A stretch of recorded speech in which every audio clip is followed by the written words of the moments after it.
مرحبا مرحبا بسم اللہ الرحمن الرحیم وبہ نستعین۔ آج ہم جس دور سے گزر رہے ہیں یہ ترقی یافتہ سائنس اور ٹیکنالوجی کا دور کہلاتا ہے، لیکن اس ترقی یافتہ دور میں بھی بہت ساری ایسی باتیں ہمارے معاشرے اور سوسائٹی میں ابھی تک موجود ہیں، اور ایسے اوہام و خرافات باتیں موجود ہیں کہ جن کا شریعت اور سنت سے اور حقیقت سے کوئی تعلق نہیں ہے، لیکن آج بھی لوگ ان باتوں پر بلیف کرتے ہیں اور ان باتوں کو مانتے ہیں اور آپس میں ان کا تذکرہ بھی کرتے ہیں۔ بطور خاص خواتین ان باتوں کو زیادہ مانتی ہیں اور آپس میں ان باتوں کا تذکرہ بھی کرتی ہیں۔ ایسی ہی کچھ باتوں کا تذکرہ آج کی اس ویڈیو میں بیان کرنا مقصد ہے۔ ان میں ایک بات تو یہ ہے کہ بہت سے لوگ یہ کہتے ہیں کہ رات کے وقت درخت کو نہیں ہلانا چاہیے۔ اس کی لوگ مختلف وجوہات بیان کرتے ہیں کہ اس پر جنات سوتے ہیں، یا اور بھی دوسری اس طرح کی وجوہات بیان کرتے ہیں۔ یاد رکھنا چاہیے کہ دن ہو یا رات ہو، جب موقع ہو درخت کو ہلایا جا سکتا ہے۔ اس طرح کی کوئی بات حقیقت پر مبنی نہیں ہے، یہ صرف لوگوں میں پھیلی ہوئی ایک افواہ ہے، یا یہ کہ ان کا وہم ہے اور خیال ہے۔ حقیقت سے اس بات کا کوئی تعلق نہیں ہے۔ سطر چھپانا ہر بالغ مسلمان کے لیے بطور خاص ضروری ہے، لیکن بعض لوگ سطر سے متعلق یہ بات کہتے ہیں کہ اگر کسی کے کھلے ہوئے سطر پر کسی آدمی کی جو باوضو ہو نظر پڑ جائے تو اس کی وضو ٹوٹ جاتی ہے۔ اسی طرح بہت سے لوگ یہ کہتے ہیں کہ گانا گانے سے یا گالی دینے سے وضو ٹوٹ جاتی ہے۔ ایسے تو یہ تینوں چیزیں اپنی جگہ غلط ہیں، یعنی بلا وجہ کسی کے سطر پر نظر ڈالنا اور گالی دینا یا یہ کہ گانا گانا، یہ سب بڑے گناہ ہیں، گناہ کبیرہ ہیں، شریعت اسلامی کی نظر میں بڑے جرائم ہیں۔ لیکن جو مسئلہ اپنی جگہ ہے وہ یہ ہے کہ ان چیزوں کی وجہ سے آدمی کی وضو نہیں ٹوٹتی ہے۔ نمبر 3، بہت سی خواتین اپنی نماز سے فارغ ہونے کے بعد مصلوں اور اپنی جائے نمازوں کا ایک کونا پلٹ دیتی ہیں، موڑ دیتی ہیں، اور پھر یہ کہتی ہیں کہ اگر مصلی ایسے ہی پڑا رہے تو اس پر شیطان نماز پڑھتا ہے۔ اسی طرح اگر قرآن مجید کبھی کھلا رہ جائے یا آدمی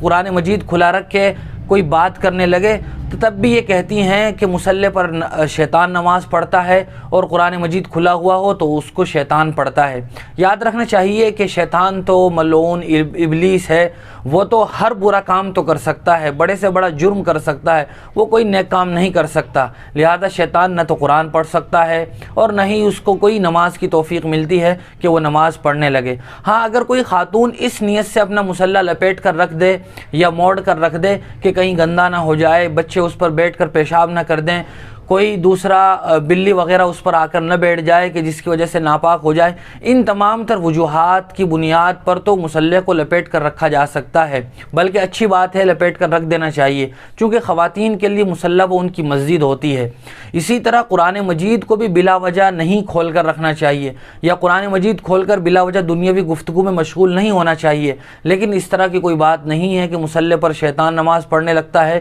یا قرآن مجید کھلا ہو تو شیطان اس کو پڑھنے لگتا ہے۔ نمبر 4، 24 گھنٹے میں 3 وقت ایسے ہیں کہ جن وقتوں میں نماز پڑھنا یہ مکروہ ہے، جن کو اوقات مکروہہ بھی کہا جاتا ہے۔ ان میں ایک تو وقت وہ وقت ہے جب سورج طلوع ہو رہا ہو، 15 سے 20 منٹ کا جو وقت ہوتا ہے۔ دوسرا وقت وہ غروب آفتاب کا ہے جب سورج غروب ہو رہا ہوتا ہے، اور تیسرا وقت وہ زوال کا وقت ہے جو تقریباً 3 سے 4 منٹ کا وقت ہوتا ہے۔ احتیاطاً لوگ 5 سے 10 منٹ بھی اس کو سمجھتے ہیں۔ بہت سے لوگ زوال کے وقت قرآن مجید پڑھنے کو بھی ممنوع خیال کرتے ہیں، اور یہ سمجھتے ہیں کہ زوال کے وقت میں قرآن مجید پڑھنا بھی درست نہیں ہے۔ یاد رکھنا چاہیے کہ نماز پڑھنا تو زوال کے وقت میں ممنوع ہے، یہ بات تو اپنی جگہ درست ہے، لیکن نماز کے علاوہ کوئی دوسری عبادت، چاہے وہ قرآن مجید کی تلاوت ہو، اوراد و وظائف ہوں، تسبیحات میں مشغول ہونا ہو، اس طرح کی کوئی بھی عبادت زوال کے وقت میں ممنوع نہیں ہے۔ نمبر 5، استخارے سے متعلق ہے۔ استخارہ کہتے ہیں اللہ تبارک و تعالیٰ سے مشورہ طلب کرنے کو۔ استخارے کی احادیث میں ترغیب اور تلقین موجود ہے۔ حضور صلی اللہ علیہ وسلم صحابہ اکرام کو استخارہ کرنا سکھایا کرتے تھے اور باقاعدہ اہتمام سے سکھاتے تھے، اور صحابہ اکرام رضوان اللہ تعالی علیہ مجمعین، بزرگان دین، سلف صالحین، تابعین، تبع تابعین، اکابرین امت کا یہ طرز چلا آ رہا ہے کہ وہ جب بھی کوئی کام شروع کرتے ہیں یا جس کام کے بارے میں انہیں تذبذب ہوتا ہے کہ کریں یا نہ کریں، یہ کام کریں یا یہ کریں، اس طرح کے کاموں میں بطور خاص استخارہ کرتے ہیں۔ اور اپنی شادیوں اور رشتوں وغیرہ سے متعلق بھی لوگ آج بھی استخارہ کرتے ہیں، لیکن استخارے سے متعلق ہمارے یہاں یہ بات پھیلی ہوئی ہے کہ رات کے وقت ہی استخارہ کرنا چاہیے، اور دوسرا یہ ہے کہ استخارہ کرنے کے بعد وہ چیز خام میں آتی ہے جس کام کے متعلق ہمیں گویا الہام ہوتا ہے کہ تمہیں یہ کام کرنا چاہیے، حالانکہ یہ دونوں باتیں ہی غلط ہیں۔ استخارہ آدمی جب بھی کرنا چاہے 3 مکروہ وقت کے علاوہ وہ کر سکتا ہے، دن ہو یا رات ہو۔ اسی طرح استخارے کے بعد خواب میں آنا ضروری نہیں ہے، اگر خواب میں بھی آ جائے تو یہ الگ بات ہے، لیکن خواب میں آنے کو جو لوگ ضروری سمجھتے ہیں وہ غلط نظریہ ہے۔ آدمی کا استخارہ کرنے کے بعد جس طرف رجحان ہو جائے، جاگتے ہوئے بیداری میں اس کا دل جس طرف مائل ہو جائے، سمجھو وہی استخارے کی مراد ہوتی ہے۔ بہت سارے لوگ اس میں بھی غلطی کھاتے ہیں، اس لیے اس میں بھی علماء سے اس وقت مشورہ کرنا چاہیے جب استخارہ کر رہے ہوں، لہذا دن ہو یا رات ہو ہم استخارہ کر سکتے ہیں۔ اسی طرح خواب میں آنا بھی ضروری نہیں ہے۔ نمبر 6، قرآن مجید اللہ تبارک و تعالیٰ کی نہایت ہی محتم بالشان، معظم اور محترم کتاب ہے۔ ہر مسلمان دل و جان سے قرآن مجید کی عظمت کرتا ہے اور اس کو سینے سے لگاتا ہے، اس کو بوسے دیتا ہے، اپنے سر پر رکھتا ہے اور قرآن مجید کے آداب و احترام کا بہت خیال رکھتا ہے، لیکن بہت سی مرتبہ جانے انجانے میں غلطی سے قرآن مجید گر بھی جاتا ہے، جس میں آدمی گنہگار نہیں ہوتا، چونکہ اس کے نیت اور ارادے کا قرآن مجید کے گرنے میں دخل نہیں ہوتا، غلطی سے قرآن مجید گر جاتا ہے۔ لیکن قرآن مجید گرنے کے بعد ہمارے یہاں ایک بات موجود ہے کہ قرآن مجید گرنے پر اتنا گیہوں صدقہ کرنا چاہیے یا اتنے روپے صدقہ کرنا چاہیے۔ شریعت کی طرف سے تو کوئی کفارہ قرآن مجید گرنے پر واجب نہیں ہے کہ اتنے گیہوں صدقے کیے جائیں یا اتنے روپے راہ خدا میں دیے جائیں۔ البتہ اگر کوئی آدمی اپنی دل کی تسلی کے لیے اپنی اس غلطی پر بھی معافی کا گویا ایک قسم سے کفارہ ادا کرنے کے لیے دینا چاہے تو دے سکتا ہے، اس کی اپنی مرضی ہے، لیکن شریعت کی طرف سے اس پر کوئی اس طرح کی چیز واجب نہیں ہے۔ گاؤں دیہات میں بطور خاص یہ بات پھیلی ہوئی ہے، آدمی اپنی مرضی سے دینا چاہے تو دے سکتا ہے، لیکن شریعت کی طرف سے اس پر کوئی بھی چیز واجب نہیں ہے، بس آدمی اپنی زبان سے توبہ و استغفار کر لے، یہ بات بھی کافی ہے۔ نمبر 7، یہ بات بھی ہماری خواتین کے درمیان پائی جاتی ہے کہ رات میں جھاڑو لگانا یا رات میں کنگھی کرنا یا یہ کہ چراغ کو پھونک سے بجھانا، یہ تمام تر باتیں وہ ہیں کہ جن کو خواتین بطور خاص ممنوع سمجھتی ہیں۔ وہ یہ کہتی ہیں کہ رات کے وقت جھاڑو نہیں لگانا چاہیے، اسی طرح کنگھی نہیں کرنی چاہیے اور چراغ کو پھونک مار کر نہیں بجھانا چاہیے۔ یاد رکھنا چاہیے کہ جب ضرورت ہو صفائی کی جا سکتی ہے، دن ہو یا رات ہو۔ اسی طرح خواتین جب بھی ضرورت محسوس کریں تو وہ کنگھی کر سکتی ہیں، اسی طرح پھونک مار کر بھی چراغ کو بجھایا جا سکتا ہے۔ بہت سی مرتبہ لوگ ہاتھ سے بجھاتے ہیں اور ان کے ذہن میں یہی بات ہوتی ہے کہ پھونک مار کر نہیں بجھانا چاہیے،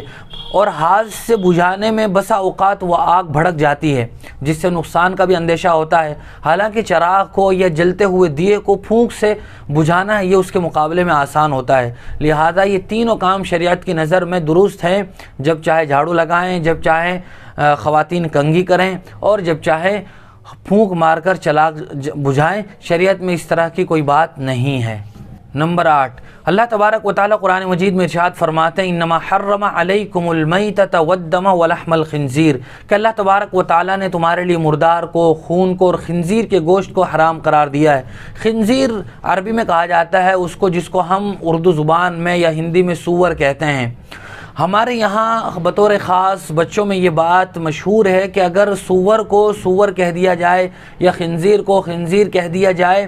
تو اس کی 40 دنوں تک نماز قبول نہیں ہوتی، یا یہ کہتے ہیں کہ 40 دنوں تک اس کی دعا قبول نہیں ہوتی۔ یاد رکھنا چاہیے کہ یہ بات بھی صرف افواہ ہے یا یہ کہ ہمارے درمیان سالوں سے پھیلی ہوئی ہے، کہ اس طرح کی کوئی بات نہیں ہے۔ سور کو ہندی اور اردو میں سور کہتے ہیں تو ہم اس کو بوقت ضرورت سور کہہ سکتے ہیں، بلا وجہ تو کوئی کہنا بھی گوارا نہیں کرتا، لیکن جب ضرورت ہو تو سور بھی کہا جا سکتا ہے، خنزیر بھی کہہ سکتے ہیں۔ خنزیر عربی زبان کا لفظ ہے، قرآن مجید میں بھی موجود ہے، لہذا اس طرح کی کوئی بات نہیں ہے۔ نمبر 9، ہمارے یہاں معاشرے اور سوسائٹی میں یہ بات موجود ہے اور ہم بھی بہت مرتبہ اس بات کا مشاہدہ کرتے ہیں کہ جب لوگ ایک دوسرے سے مصافحہ کرتے ہیں، یا یہ کہ کسی بڑے سے، بزرگ سے یا اللہ والے سے،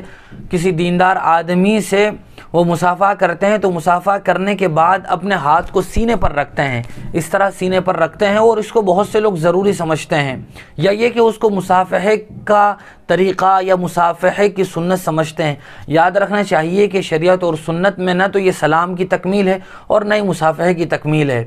لہذا مصافحے کے بعد سینے پر ہاتھ رکھنا اور اس کو بابرکت تصور کرنا، اس طرح کی کوئی بات شریعت اور سنت میں نہیں ہے۔ نمبر 10، بہت سے لوگ صبح میں جب اپنی دکان کھولتے ہیں اور دکان پر وہ بیٹھتے ہیں، تو اگر ان کی دکان پر کوئی ایسا گاہک آ جائے جو ان سے ادھار